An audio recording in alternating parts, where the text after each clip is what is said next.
Recently, there was new guidelines posted about statin drugs, and which would, I think, end up making what, a third or a quarter of adult Americans on these.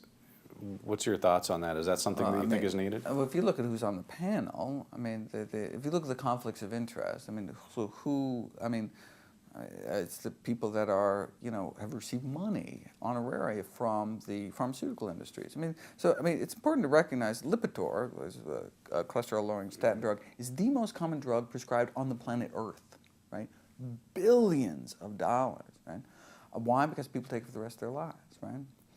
Antibiotics take for 10 days. I mean, you can charge a lot. Chemotherapy, you can charge huge amounts, but taken for a time-limited period. But something, a drug like a cholesterol-lowering drug or blood pressure-lowering drug, any of these kind of lifestyle-related, where you have to, because you're not treating the underlying cause, right? The underlying cause of high blood pressure, you have diseased, dysfunctional arteries. You're not treating the cause, but you can just artificially lower blood pressure to prevent some of the damage to your eyes and kidneys, etc. But you have to take it forever because you're not actually doing anything about the disease process, because which is really comes down to what you eat. And so these are a boon to the pharmaceutical industry. I mean, this is their kind of bread and butter. So there's tremendous financial interest to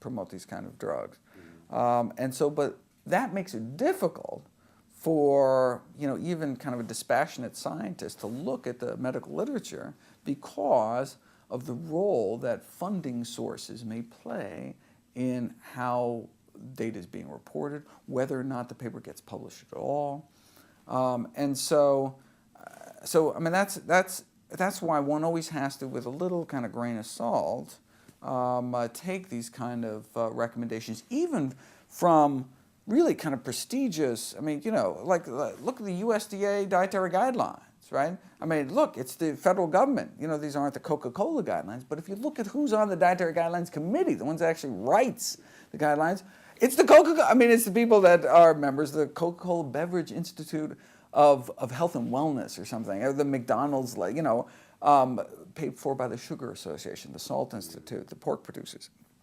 And so, you'd like to be able to trust these kind of third-party, supposedly unbiased sources, but when you actually follow the money, you see these conflicts of interest just because there's so much money at stake. And so that's why it's always important to kind of check for these conflicts of interest. The USDA is getting better. So after they were actually sued in 2005 because the guidelines were written by people with obvious ties to the food industry. And after that was a little bruising for them.